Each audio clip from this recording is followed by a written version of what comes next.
Hey, Becky Alley, welcome. Good morning. How are you today? Hey, I'm excited to be a part of a cup of Joe. Awesome. Well, I'm still drinking my cup of Joe. I don't know if you have anything, but I switched over to a pre-workout of some sort because I need to work ooh, out. caffeinated pre-workout or no? Hmm? Caffeinated pre-workout or no? Yes, I need all of the caffeine. I feel like I'm immune to it, so it's like I need it like shot directly in my veins. I've already had like 2 cups of coffee, and I was Yeah. like, I can't. If I drink like, too much coffee, it's like I just started drinking coffee during quarantine. I just became an adult, and Okay. so I'm still acquiring my taste for coffee, and it's just not there yet.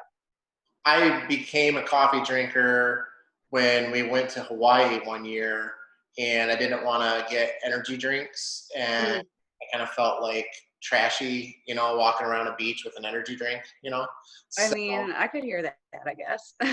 just I mean, it's just a stereotype, and I guess it doesn't really matter, but I was playing into it. So I always liked like fluffy coffees, right? Like a macchiato, caramel macchiato, or Yes, this girl right here, I need that. all of the sugar with it, which it defeats the purpose. I don't know. Sure. And so I was like, all right, but again, we were in Hawaii, and like just grande, medium, even if you find a non-Starbucks location, it's gonna be $7, $8, $9. And so Mhm. that was the next part. So I'm like, okay, I don't want the energy drink, and I don't want to spend $10 a day per person, my wife and I both.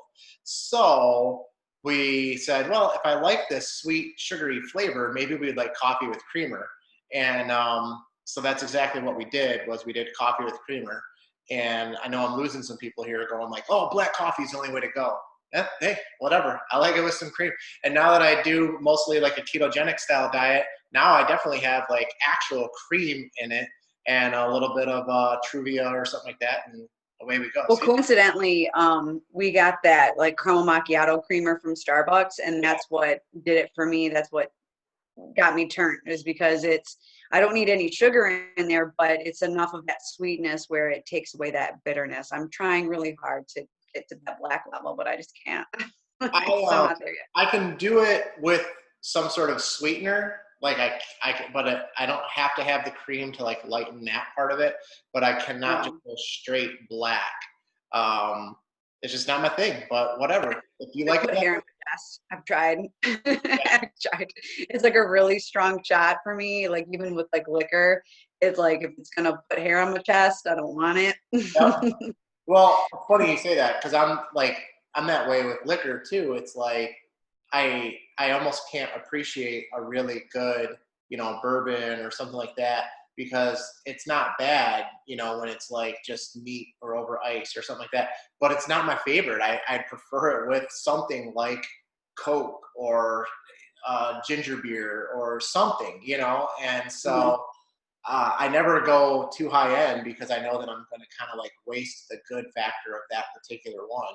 So, I will say that I have been able to, so like I like a good whiskey, mhm. and Crown has that middle grade where it's like $50 a fifth. It's that Crown XO. And I can't do it straight, but if I just put a little bit of water in there, it breaks it up just enough where you can just like sip on it and it's really good. Yeah, Actually, like I drink, if I'm drinking like a liquor, it's going to be with water other yeah. than tequila. I actually can do tequila that way. Um, Really? yeah, I just like tequila, so that's the difference. I do enjoy the taste of like tequila, unless it's $20 for a bottle of Jose You don't Cuervo. want that El Toro. Uh, but and so I can, and it's funny, like when you're in Vegas and they're like, what do you want? And I can just say like, I'll just take some tequila, and they say, you want like a shot? And I'm like, no, just put it like over some ice. I'll just drink that, Oh, And so, see, I've never had that over ice. Like, I feel like with tequila, it's like all or nothing. It's got to go down the hatch, but I'll do it with a pineapple back. So it's like yeah. it never even happened like 2 seconds after. Well, this is why you have to get those workouts in because Yes. that way you experience.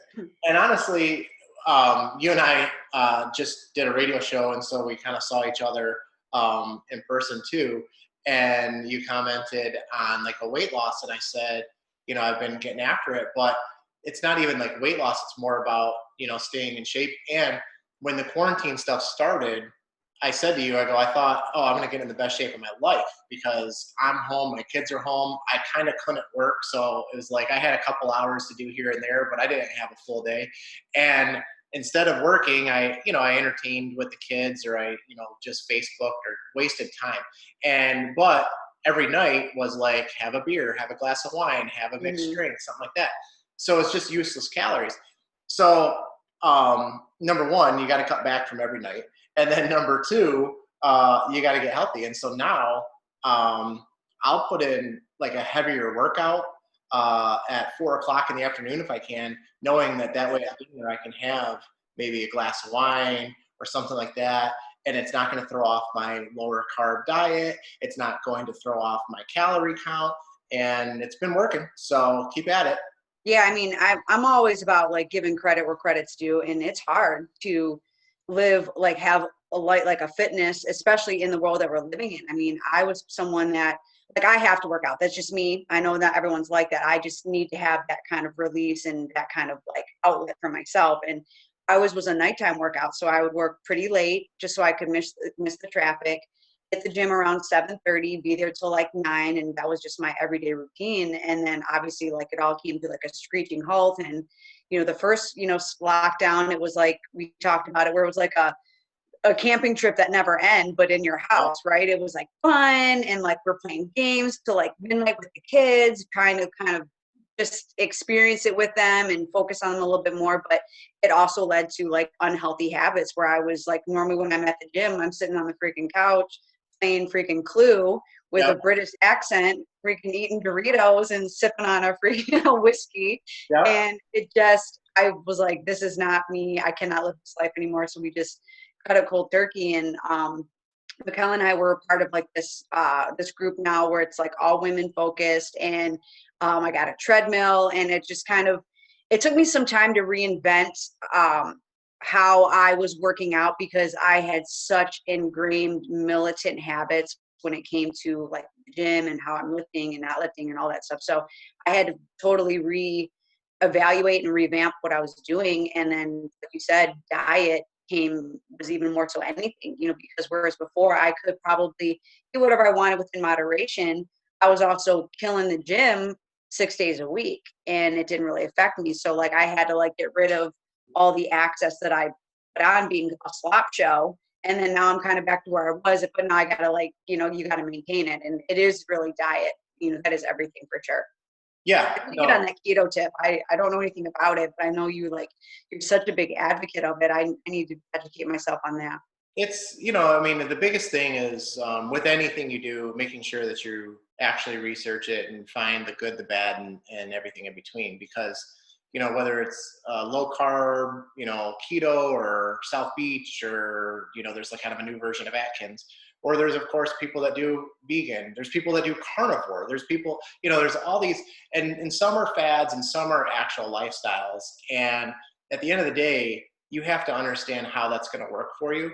And Mm-hmm. one reason that I think that the keto works for me is, in general, unfortunately, being like 30 or 40% Italian, carbs and my body just don't mix good.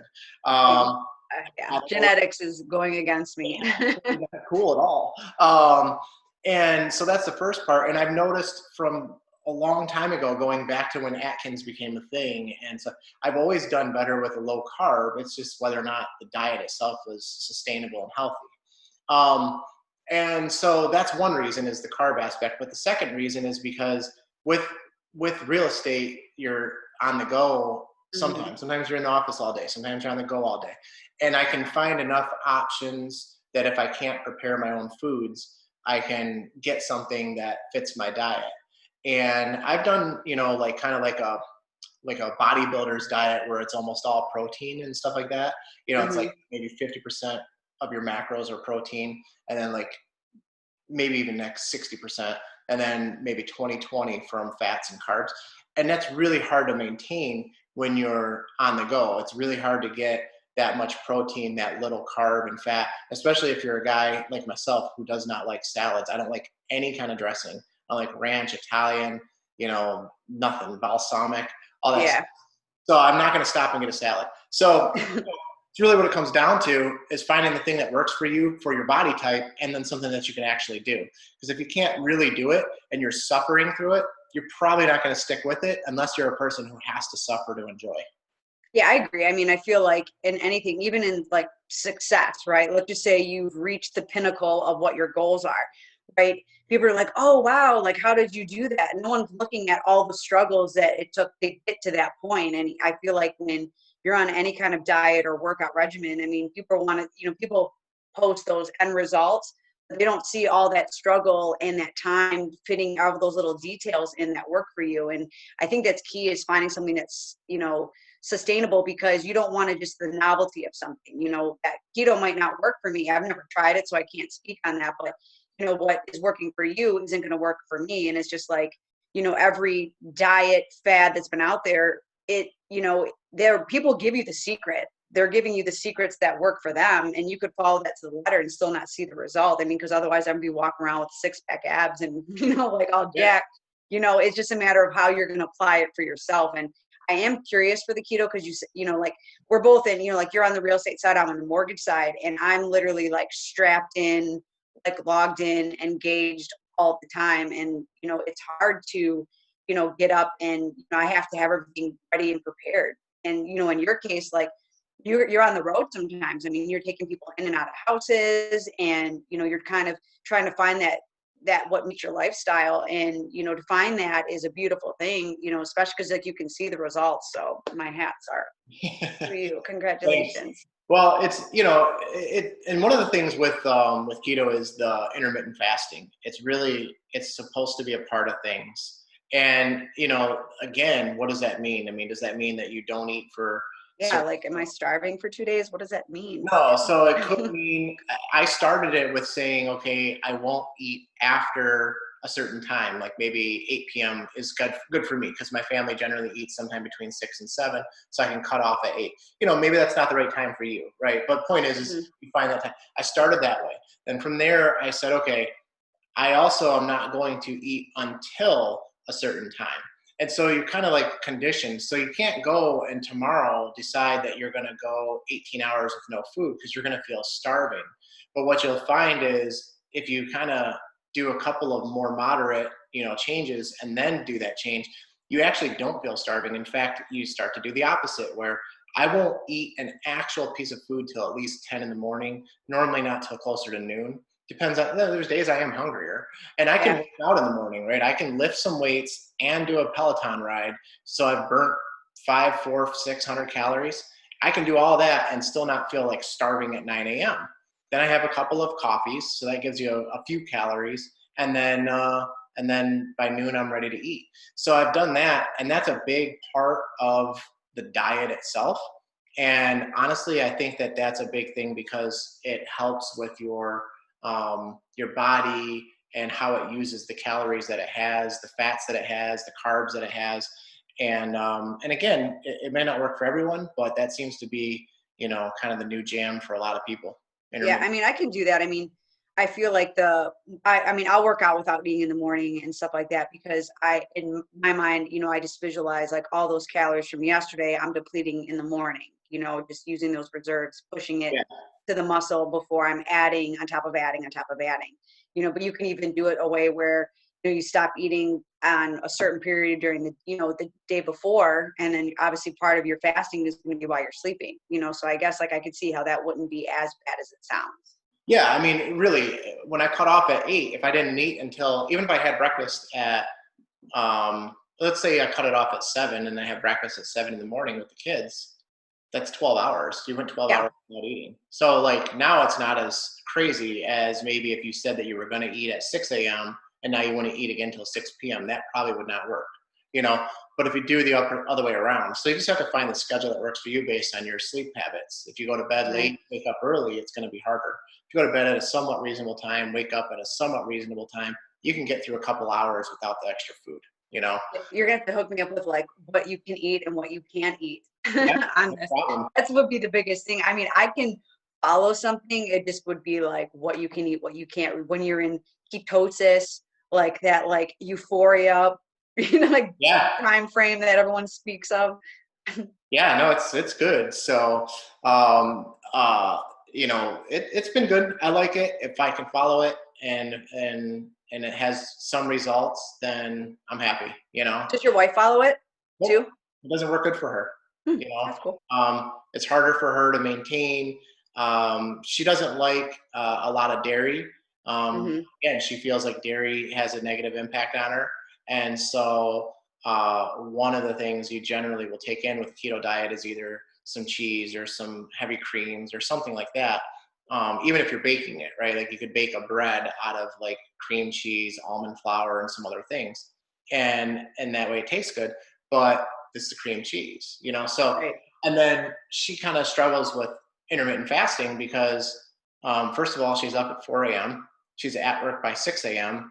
And she doesn't have like a time where she gets to say, "Hey, sorry, patients, I'm going to stop the rounds right now. It's time for me to eat." Right? Yeah. So it's harder for her to do that. So she does some other things, and it's worked out well. And she's probably uh, lost more weight as both pounds and percentage than I have, just by just paying attention.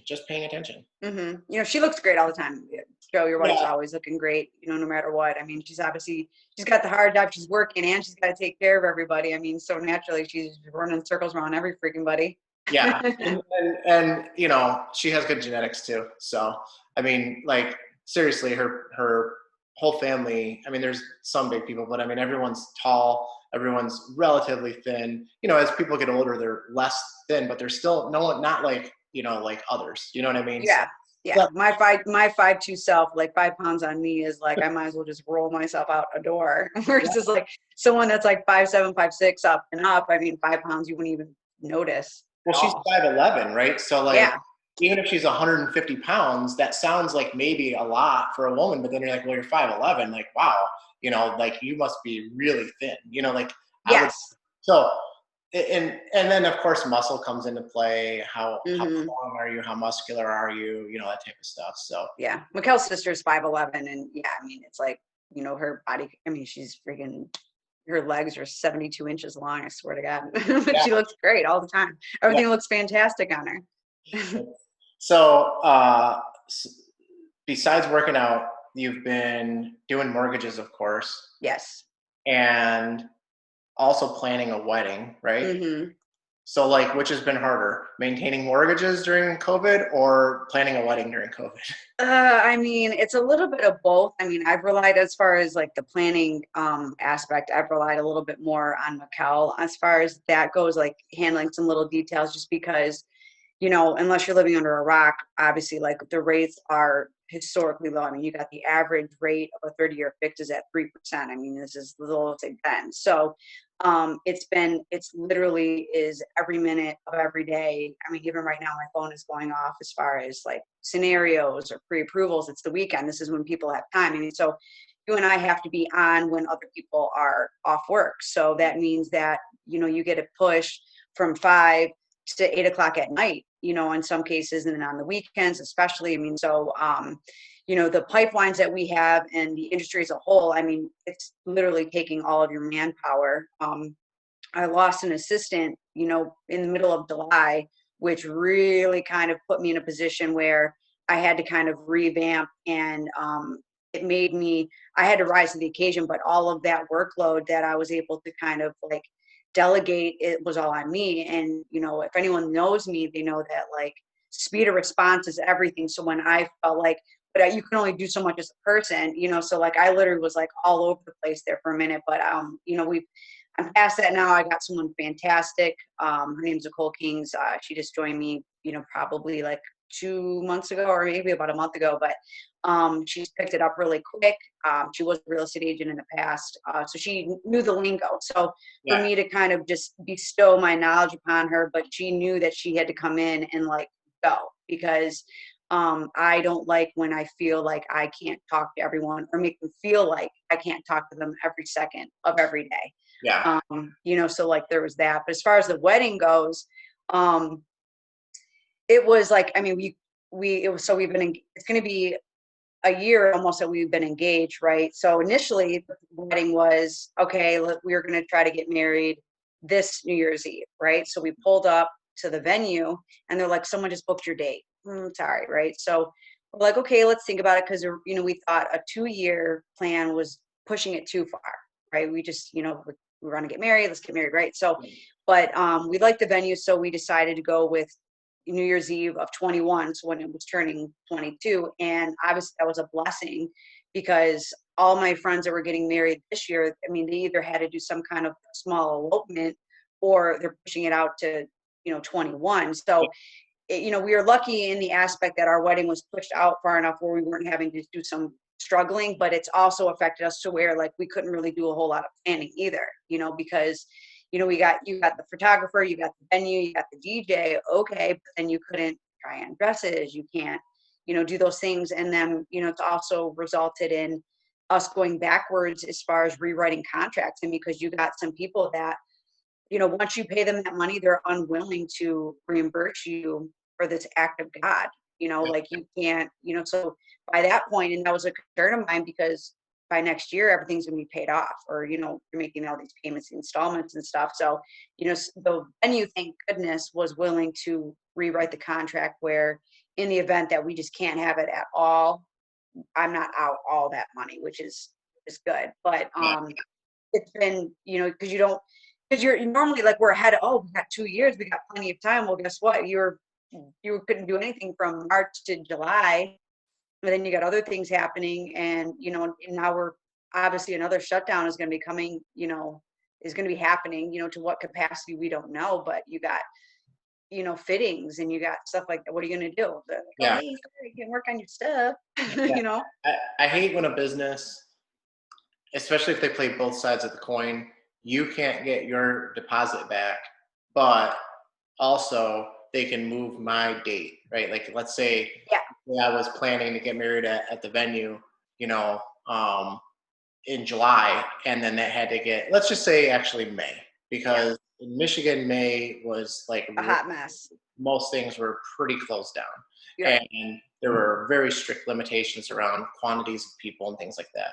So if I was supposed to get married in May, probably the venue could cancel that on me, and maybe not even give me certain refunds. Meanwhile, you need to change your date, and you can't do that. I'll tell you, it was like that for us with a cruise line. Okay. A really royal one, and basically we had a cruise scheduled for December 6th or something like that. Of this year? Yeah. Okay. We booked it last July, Okay. a year in advance. We started doing it for 40th birthday, celebration, right? 40th birthday celebration. My wife turns 40 in December, and then, oh, cool, someone's printing. Wife turns 40 in December, and then I'll turn 40 in February. And so we thought, what a great time, to do a cruise, rather than like, oh, let's have a party and let's have, 1 million people, all in pay. No, let's do a cruise. Mm-hmm. And so, essentially we wanted to cancel it, and they were like, well, we're still booking cruises, we can't do that. And so, it was a really weird scenario. And we ended up being able to like cancel with, they gave us a credit, but they didn't give us our money. Got it. Now the cruise is officially canceled. So if we would have just waited, we would have gotten the money, Oh yeah. So now you have this voucher or whatever they give you that you have to use versus like, yeah, because you like didn't know what to do. So now you can't trade in that voucher. Just it is what it is now, kind of thing. Yeah. Exactly. Is that you can't get the voucher for the money. I don't know. I mean, it is. I agree with you. I think it's frustrating because don't get me wrong. Like I understand that, like a DJ or a photographer, I mean, they're losing money from all of these lost 2020 weddings, et cetera. Like I am sympathetic to that. But at the same time, like, if it's outside of if you want to say, okay, keep my deposit. Okay, I can stomach that. But if you're talking like, you went ahead and you paid something in full and they're not even going to reimburse you any of it, I think that's just being, that's bad business, because, that's someone that's going to refer you out and be like, wow, these people were so reasonable and heartfelt and all that stuff. I mean, because I don't know, I don't agree with that. So everyone that advised me was like, don't pay anything in full, like at all, because like one of our cousins got married and they paid the catering in full. And that it was like, so the shower was, I think, in August. And that was when, right before like all the other modifications of like restrictions, like you couldn't have anything more than 50 indoors. And it was like, maybe it was May, I don't know, not May, but July or August anyway. And they already paid the caterer. So like they were literally going back and forth on, okay, I can't have my event at this place now where you guys are, responsible for the food, but now I want you to take this food because I'm going to have it outdoors. And they weren't even willing to do that. And it was like Yeah. this lot of like background go around. And I was like, Jesus Christ, hot mess express. Oh, so, and I think we can now almost, I mean, not intentionally, but that almost ties into like what we each do for a living, right? Yeah. Because that was a thing too with COVID and house buying, I'm sure, financing and refinancing. Um, and we spoke and kind of did some, the same type of thing at the beginning of all that, but we didn't really catch up as much other than doing some transactions together during. Like, did you have much fallout, especially at the beginning, where somebody suddenly couldn't buy a house anymore? Maybe because they were furloughed, they were laid off, they were fired. Maybe they just weren't comfortable and they backed out. Like, what did it look like on your side? Honestly, I didn't have a lot of fallout, but I had a lot of delay. So it was a lot of damage control, a lot of balance. It was a lot of, people having that trust in me, knowing that I'm a grinder and I'm a hustler and I'm going to find a way to get things done.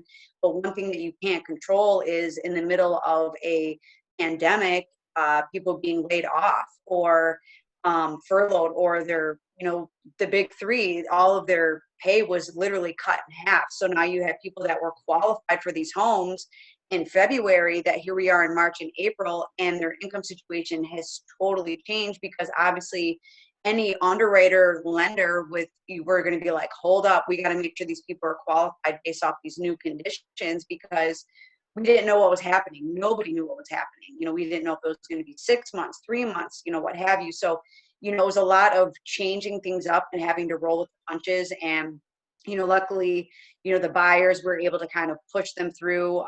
One gentleman, he worked he was a manager of a restaurant and they weren't even doing carry out at that point in time. So, the sellers were very gracious to give us that time because he was, trying to find another job and trying to do all these things. And it turned into unfortunately, like a 2-3 month transaction at no fault of his, mine, or anyone else's. But, we were fortunate enough where the sellers were understanding. And, the other element was, I think you and I had a rural development loan and literally the government like shut it down. And so anything that you're dealing with the government as far as, when someone does their taxes and you're buying a house, okay, we have to get a copy of what you file with the IRS because we got to make sure two things. The documentation you gave us wasn't falsified. It matches with what you file with the IRS. But then it also we got to check that no one was out there filing a tax return on your behalf. So for example, I had a gentleman, he made $200,000 and then we got the tax return from the IRS and it said that he made like 400,000 and it was completely falsified because someone beat him to the punch and filed a tax return under his name before he could. Who would know that? Okay. So it's a lot of like, there's checks and balances for everything. So, the other element was that it just really pushed things out. And it almost was hard for me not to take it to heart because everyone has like such an expectation of me as well as no one's harder on myself than myself, so like when, like everyone's used to me turning a transaction in 30 days and here it is something where my hands are tied. It took me some self-reflection to just be able to like stomach that because I felt like I was on the phone making excuses every other day, but Yeah. it was just legitimate. It was frustrating though. Yeah, so it made it sound like you sound like almost every other lender, and Yeah. uh, Yeah. and again, obviously, there's lots of good lenders, but at the end of the day, that is what a good amount of people do in every business, right? They like put off and blame others, but we really were experiencing. I mean, I even know with title, like title work being done, which has to be done on every transaction, including cash. Um, there were delays because they were swamped with the refinance aspect. And they have the same problem. If they're working title work and then your deal falls apart, they already did some work, so like the work's done and now it's not happening, and it kind of like stays off to the side for a little while and maybe it comes back. And so everybody was swamped and Mhm. everybody had delays. And then you had people that of course couldn't or wouldn't come to work, whether that was at home or not, because we had parents becoming teachers or teachers assistants at a minimum. We had Mhm. uh, everything going on, so it was really a strange time. But it hasn't completely changed, right? Like No. when we talked about this, I think it was March or maybe April, and we were like, Yeah, it was like well, right in the middle of like the heart of it.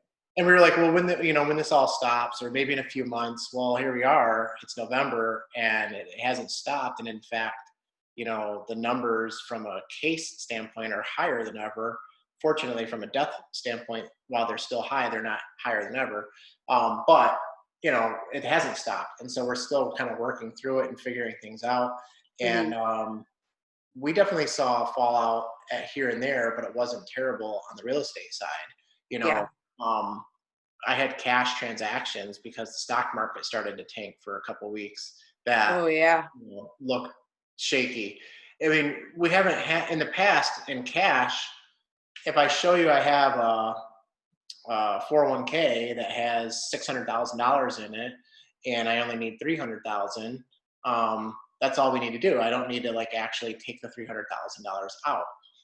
But that was an eye-opening event where if someone's offering you the 300,000, you want to make sure that that goes into escrow so that it's there, because when the market dipped down, you can only take a certain percentage of your 401k. Mhm. Suddenly 300k might not have been available for some people. Yeah. I mean, And you got some people that lost $250,000 like from one day to the next. I mean, that's how much it tanked. I mean, yeah, so yeah, like for sure. and so, but legally, that can't happen. Legally, you vouched your 300,000 and you had the assets. You have to come up with 300,000. Now, what do we do? Do we Mhm. contest and continue to go through court? It takes 2 years. So you know, in my scenarios, everyone just used, a little bit of business and a little bit of common sense, and we worked it out. But it was strange. And fortunately, those things aren't happening as often now. But I do start thinking about, if we do have some, like, I don't know if shutdown is going to be the right word. I feel like what's going to happen is more limitations, right? Mhm. So suddenly, maybe again, you're a server or a bartender, but they go to carry out only for a couple of months and you don't have a job. I don't know what, I know what's going to happen, but I'm just saying, I don't know what's going to happen. It's going to be interesting, to say the least. Yeah. I mean, I'm hoping that if anything, it would just be like for the 2 months versus like, I mean, the 6 months just went by. I mean, it went by really fast. I mean, but I'm granted, I'm not taking light of the fact that it probably didn't go by really fast for other people just because, the industry that I happen to be in, and I'm fortunate to be remote. But I know for the people that, were in the factories or like you said, the server, bartenders, the managers of these restaurants where they literally are getting their income cut to a quarter of what they were making because, like people weren't getting carry out. They weren't, I mean, they were nervous. I think that we've adapted and we've let our guards down, and obviously the numbers are showing that. But like you said, the death rate's still at what I think it's it's like 0.2%. I mean, so even though the cases are up, it still hasn't changed the overall death rate. But any death in any kind of situation um, is not okay. So obviously, hopefully that we'll just see like a modification of the shutdown and people get smart about it. I mean, wearing a mask, okay, like just do it out of respect for yourself and for your fellow neighbor, whether you want to believe that it's a real until it affects you, you don't think it's real or not. But obviously, like, I have friends that are in the like that are nurses, and it's very real what's happening. And it was a very like they've been steadily increased, but it feels like it's been like kind of like shot up really quick, really fast due to like whatever's been happening in the world and people getting a little bit complacent. It's like Yeah. a silent killer. Yeah. Well, and the election's over. So those that said this would end at the election, were wrong. I mean, I don't know. I mean, the numbers are like worse and the election is over. So yeah, I can't say that there's not some other conspiracy theories that maybe hold water, but that one I think has been shown to be false. So. Oh, yeah, it was like a political scam and whatever. Yeah, I don't know. I think that one thing I will say is that as far as how it relates to like what we do, like the interest rates did spike up during the election as we anticipated, right? But then because of the COVID cases, it has been like this unannounced driver as far as these interest rates being as low as they are, but in talks of a vaccine, those might be, what we might see there, might make their interest rates kind of go from the lowest point they've ever been to a little bit higher. And the reason why I'm saying that is because if the economy can sustain the level of increased cases, right, and then you got, we're not falling apart because it's much higher than when it was when we first were locked down, right? So if we can kind of maintain a semi-open economy, maintain and get these higher numbers under control plus a vaccine, and I don't really think the Fed is going to kind of step in and freaking enforce them to be at these low points once they see that we can manage this. But I mean, I hate to talk about rates because we know what happened last time we talked about rates. So I'm just speaking from experience. And, this time 2 years ago, the lowest rate was 4.875. Yeah. 2018 was 4.875 on a 30-year fix purchasing your first house, 2% higher than what the rate is right now. I mean, and that was, under Republicans, right? So it's, and that's was under the current administration, and then we have, here we are because of what's happening. I mean, so you really don't know, anything can happen in the world that's going to fluctuate, but I feel like real estate has been a driving force during COVID. Yeah. Well, it certainly, almost didn't slow down. The only reason it slowed down is because it had to, because as soon as we opened back up, then it was the busiest most of us have ever seen it. I mean, I've only been at it for a handful of years, but even talking to agents that have been in this business since the 80s or 90s said the same thing, right? They've never seen an influx of, activity, both from the buying and selling side, as they saw, in May and June, when we got back after it. It's slowed down a little since then, but, I think that, these times have definitely helped people understand more about what they need out of a home too. Everybody wants to make sure there's a space they can put their kids because, we're probably approaching schools going remote for a little while again, but just the thought that one day it could happen again, even if like this was cleared tomorrow, if we all woke up and they said magical, fairy dust came down overnight and nobody in the world has COVID, can't get it ever again, we still think, what about the next one, right? Yep. So I still need that space to work, for my kids to be, whatever. So this has caused people to reevaluate. And of course, it's caused some people to stay home, fix up their home and refinance. So it's been, like you said, we're not necessarily saying, oh, what a great thing, but there have been some good things to come for some folks. People that are in this business have had an opportunity to be busier than ever. Yeah, I mean, so like 2004, I got in the business, and that's where like ARMs were really popular. It was definitely like subprime lending. Brokers were everything, and then obviously we had that first bubble. And if you weren't a direct lender, you were going to fall to the wayside because there was such a control over that. I mean, so here we are, into 2020, and we're dealing with COVID-19, and I do agree with you that there is silver lining. It made people reevaluate their lives. Okay, so it made them reevaluate what they're looking at houses. It made them reevaluate what they're looking in their homes. It made them reevaluate, I think, what's important to them and what isn't, whether you want to think that things were a political scheme or not, or what have you. I think that COVID-19 changed real estate in 2020. You had people that went from wanting to downsize, and we talked about on the radio show, you want to downsize, so now they're upsizing. Like you said, I need a space because there's no way that me and my spouse and the children can all work from home and be on top of each other's heads while you have to sound professional depending on what your job is, right? It also made employers reevaluate what their business model looks like.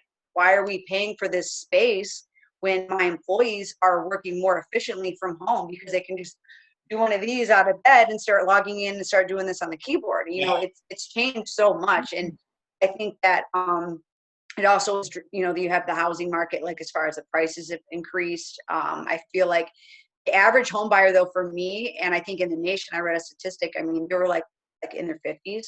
Your average first time home buyer now is in their 30s versus, you know, like I bought my first house when I was 24.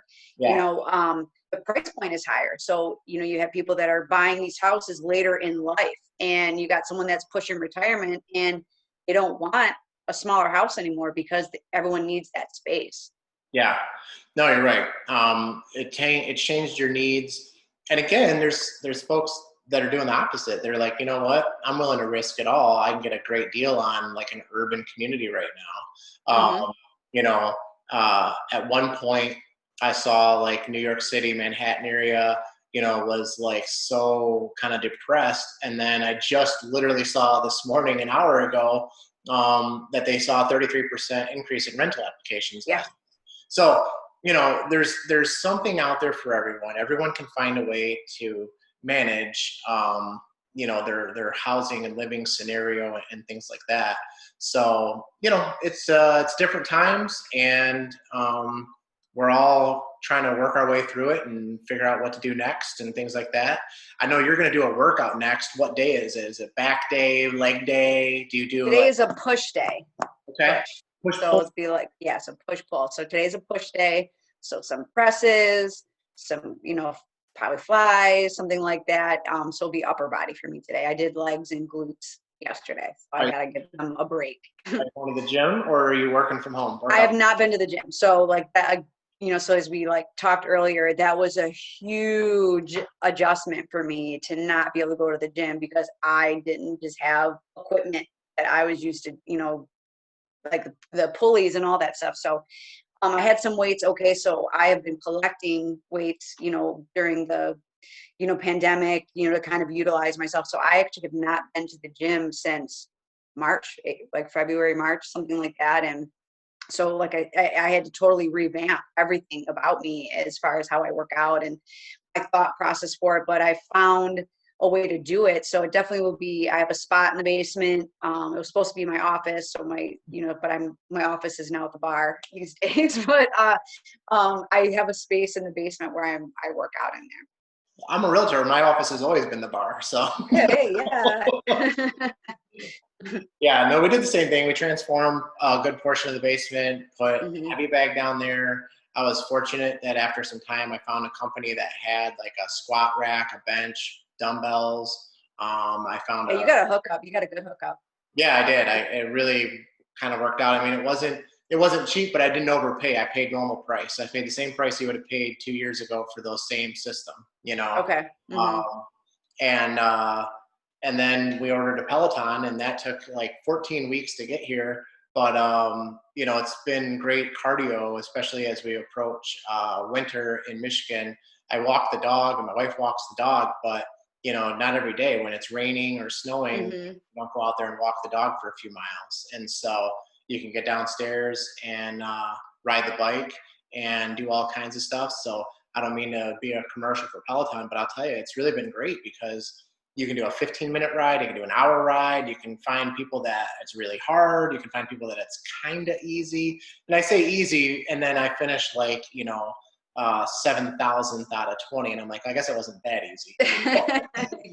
But you know what I mean? Like it wasn't like one where you were swearing and thinking, am I ever going to get through this? So I feel like it's mental toughness. I feel like, you know, so I have a treadmill, right? And I just got one, and it took an equal amount of time to get there. I ordered it like right in March, and it finally showed up, I think, in like June or something like that. But yeah, I, you know, playing sports younger, like running was always punishment. Oh, you suck, run a lap. Oh, you made a mistake, run a lap. So it took a lot of mentalness to get past like the weak mindedness of, oh my gosh, 2 seconds in, I want to stop because I'm running, and who likes running, right? Or walking, you know, so like I walk on an incline, but it does take a certain amount of that, you know, getting past a weak mind to push through it after the first 5-10 minutes, because the first 5-10 minutes are the hardest of anything, you know?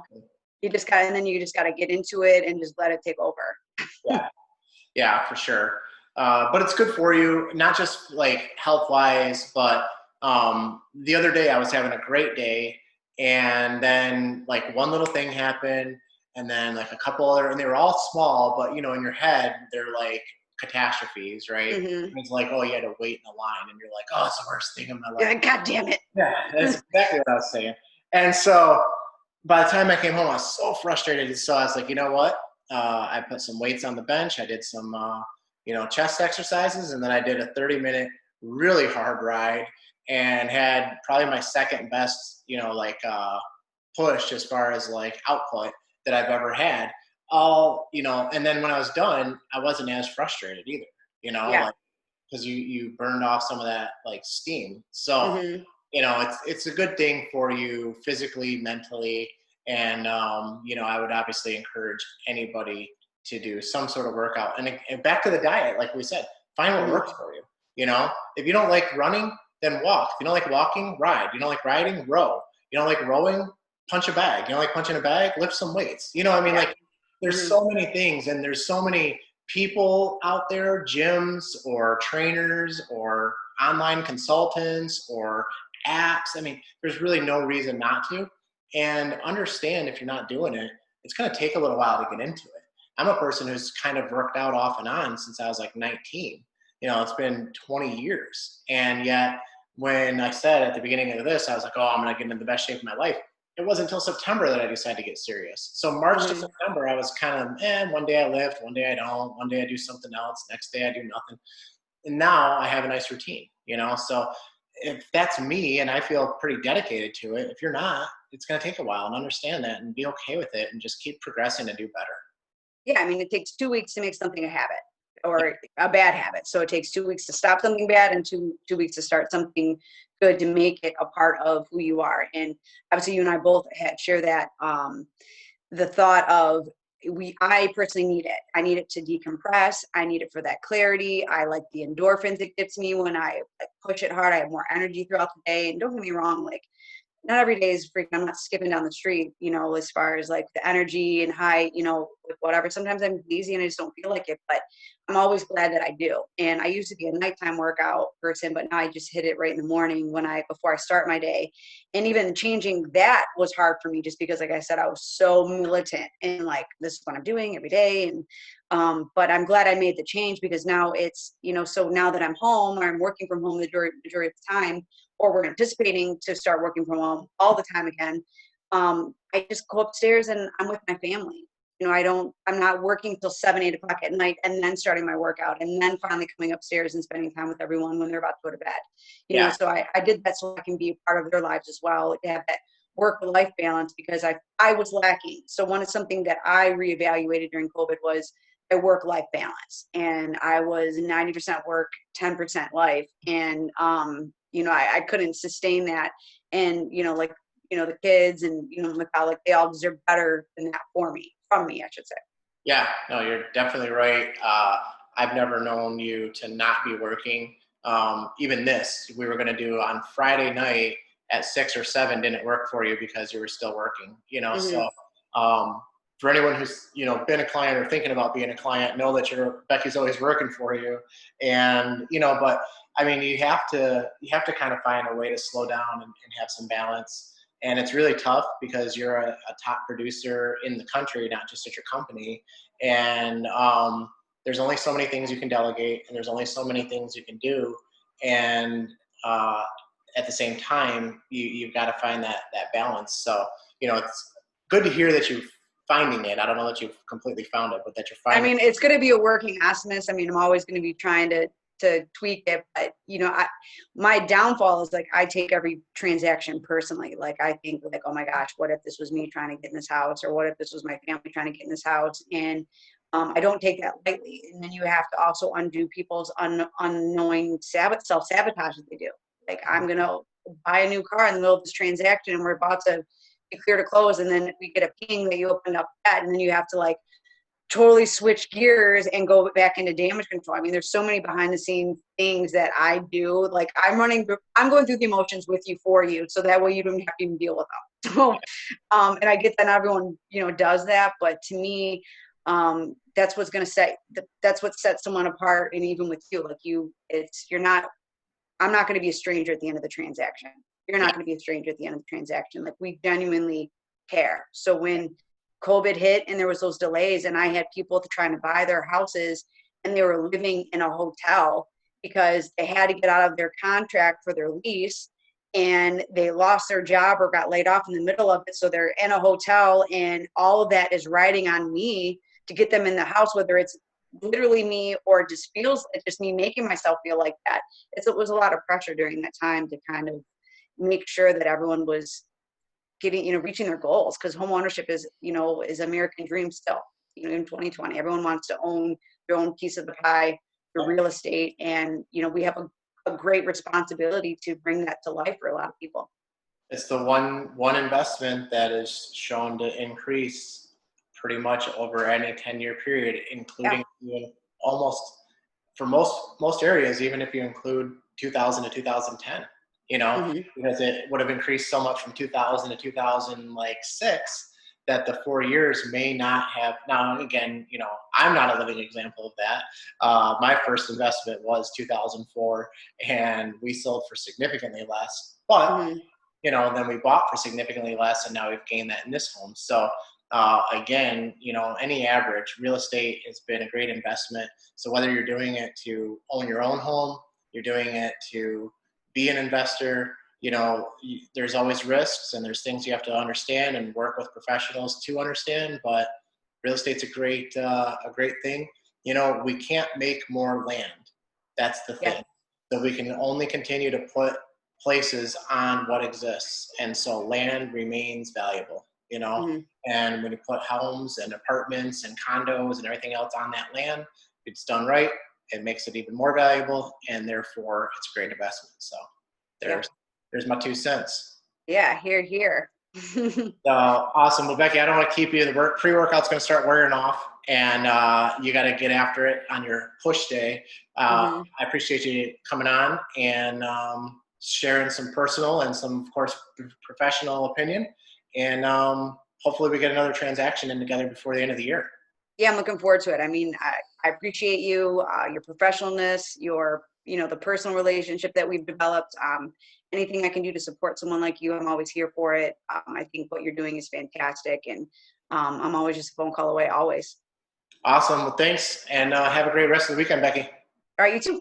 All right. See ya.